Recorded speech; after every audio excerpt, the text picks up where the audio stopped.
जिज्ञासु दर्शकों बहुत बहुत अभिनंदन है, स्वागत है आप सभी का इस चैनल पर। प्रत्येक दिवस की भांति आज भी हम श्री शिव महापुराण पर कथा का कार्यक्रम लेकर, चर्चा का कार्यक्रम लेकर उपस्थित हुए हैं। और आज जो हमारी चर्चा का विषय है वह है हिमवान के द्वारा पुत्री पार्वती को शिव की सेवा में रखना। हिमवान के द्वारा जो उनकी पुत्री है, जो माता पार्वती है, उनको भगवान शिव की सेवा में रखना। पिछले व्याख्यान में हमने श्रवण किया कि देव ऋषि नारद के द्वारा माता पार्वती के भविष्य की बात बताई जाती है।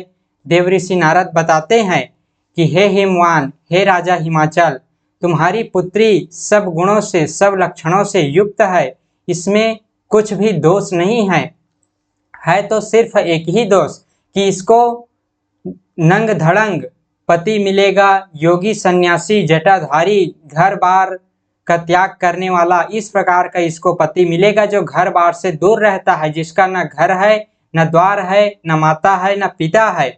ऐसा पति इनको मिलेगा, एक अघोरी पति इन्हें प्राप्त होगा। तो इसका उपाय बताते हुए देव ऋषि नारद आगे ये भी कहते हैं कि यदि तुम अपनी पुत्री का विवाह भगवान शिव के साथ कर दो तो ये दोष खत्म हो जाएगा, क्योंकि भगवान शिव की महिमा के सामने उनका ये दोष कुछ भी नहीं है।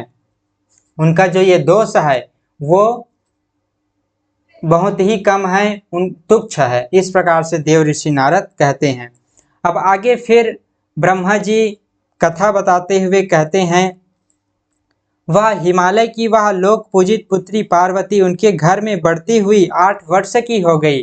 अब माता पार्वती की उम्र बढ़ रही है, वो अपनी जवानी यौवनावस्था की ओर प्रवेश कर रही है और उनकी उम्र अब 8 वर्ष हो जाती है।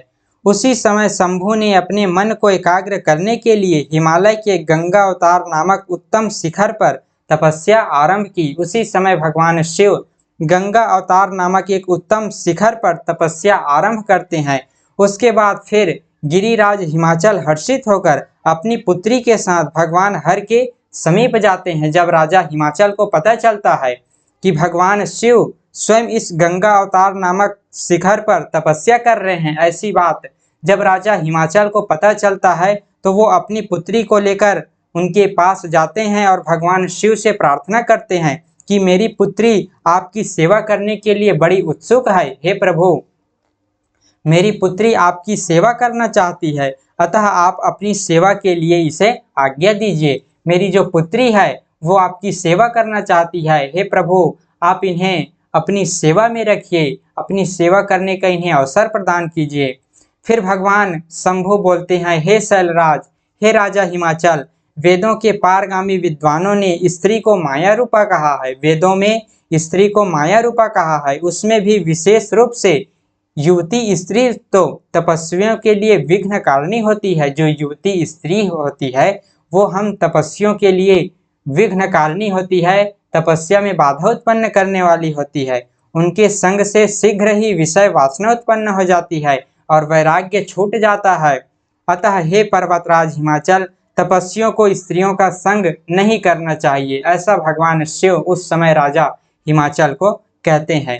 फिर ब्रह्मा जी आगे कहते हैं, हे देव ऋषि, जब भगवान शिव की यह निष्ठुर वचन सुनते हैं, क्योंकि राजा हिमाचल तो ये आशा में गए थे कि भगवान शिव उनकी पुत्री को अपनी सेवा में रखेंगे, लेकिन भगवान शिव तो कह देते हैं कि हम तपस्वियों के लिए स्त्री विघ्नकारिणी होती है, बाधा उत्पन्न करने वाली होती है, तपस्वियों को स्त्रियों का संग नहीं करना चाहिए, मोह माया ग्रस लेती है।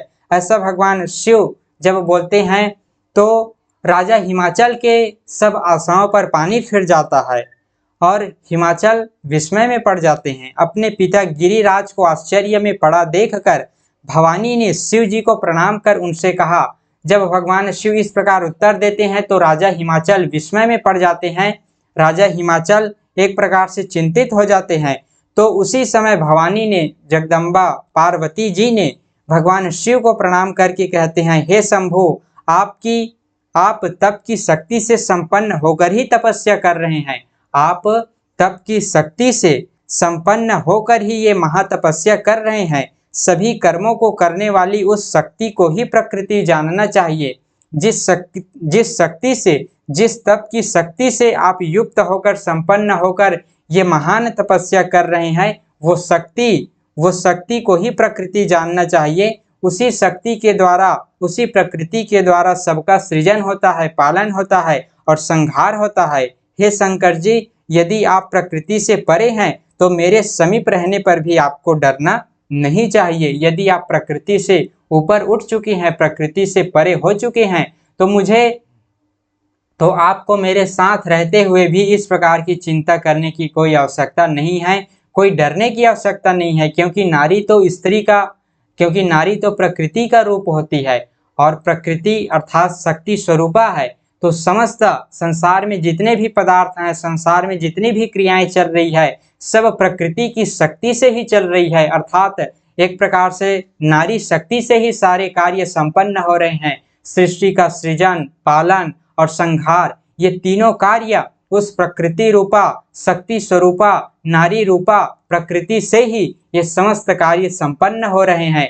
और तो इस तरह से उत्तर देते हुए माता पार्वती कहती हैं कि हे भगवान शिव शंकर जी, यदि आप इन प्रकृति से ऊपर उठ चुके हैं, इस प्रकृति के तीनों गुण से, इस प्रकृति के बंधन से यदि आप ऊपर उठ चुके हैं, तो आपको डरने की कोई आवश्यकता नहीं है। क्योंकि स्त्रियों का संग करते हुए भी आप स्त्रियों में आसक्त नहीं होंगे, स्त्रियों में आप फंसेंगे नहीं, उन पर मोहित नहीं होंगे, आसक्त नहीं होंगे। ऐसा माँ पार्वती बड़ा ही दार्शनिक उत्तर भगवान शिव को देती है।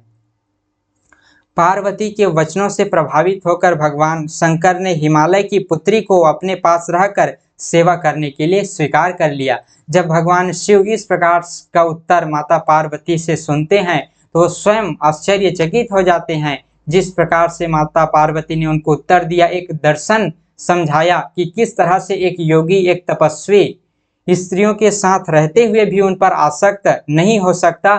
यदि वो प्रकृति के इन 3 गुणों से ऊपर उठ चुका है, यदि वो इन मोह माया से ऊपर उठ चुका है, अपनी इंद्रियों को वश में कर लिया है, तो वो माया का संग करते हुए भी, स्त्रियों का संग करते हुए भी, संसार का संग करते हुए भी, संसार के सारे कार्य करते हुए भी इन संसार के बंधनों में वो नहीं फंसेगा, इन संसार के उलझनों में, इन संसार की वस्तुओं में वो आसक्त नहीं होगा। ऐसा उत्तर माता पार्वती भगवान शंभु को देती है कि यदि आप प्रकृति से ऊपर उठ चुके हैं, यदि आप अपनी इंद्रियों को वश में कर चुके हैं, यदि आपका ध्यान उस आत्मा की ओर है, उस परमात्मा की ओर है, उस मूल तत्व पुरुष की ओर है जो प्रकृति से परे हैं, यदि आप उसमें स्थित हो गए हैं, तो उस अवस्था में आपको कोई भी बंधन नहीं फंसा सकती, कोई भी अब बंधन तुम्हें बांध नहीं सकती। चाहे वो कोई स्त्री हो, संसार का कोई पदार्थ हो, कोई भी तुमको बांध नहीं सकती। तुम निर्विघ्न अपने कार्य में आगे बढ़ते जाओगे। तो फिर भगवान शिव ने माता पार्वती को अपनी सेवा में रख लिया, स्वीकार कर लिया। जो राजा हिमाचल जिस आशा के साथ आए थे, उस आशा को भगवान शिव ने पूरा कर दिया, उनके मनोकामना को पूर्ण कर दिया, माता पार्वती को अपनी सेवा में रख लिया। भगवती पार्वती शिव की सेवा में पूर्ण रूप से तत्पर हो गई तथा महायोगेश्वर भगवान शिव शीघ्र ही अपने ध्यान में निमग्न हो गए। फिर से भगवान शिव अपने ध्यान में लग गए, माता पार्वती उनकी सेवा में लग गई। अब आगे कथा किस प्रकार से बढ़ेगी वो हम अगले की व्याख्यान में श्रवण करेंगे। हमें अभी व्याख्यान लाने में विलंब हो जाता है, बीच में किन्हीं कारणों से व्याख्यान नहीं आ पाता है, अभी लंबे समय से व्याख्यान नहीं आ पाया, तो उसके लिए हमें खेद है। हम कोशिश करते हैं कि आप सभी के लिए व्याख्यान लेकर उपस्थित हों, लेकिन किन्हीं कारणों से बीच में व्याख्यान नहीं आ पाते, अंतराल हो जाता है और अभी तो लंबे समय से अंतराल हो गया। तो खैर जितना भी हो पाता है हम लेकर उपस्थित होने का प्रयास करते हैं। बाकी भगवान शिव की कृपा है और आप सभी लोग इस चैनल के माध्यम से शिव कथा का आनंद लेते रहिए। आगे की कथा हम अगले की व्याख्यान में श्रवण करेंगे। कथा कहने में कुछ त्रुटि हो जाती हो, वाणी के द्वारा कुछ भी समझाने में, व्याख्यान करने में कुछ त्रुटि हो जाती हो, हाव भाव में कुछ त्रुटि हो जाती हो, वाणी में कुछ त्रुटि हो जाती हो, तो उसके लिए क्षमा करें और आप सभी लोग शिव कथा का आनंद लेते रहिए। तो आज की इस कथा को हम यहीं पर विराम देते हैं। पुनः मिलेंगे फिर से अगले दिन आगे की चर्चा का कार्यक्रम लेकर। बहुत बहुत आभार आप सभी का। ओम तत्सत।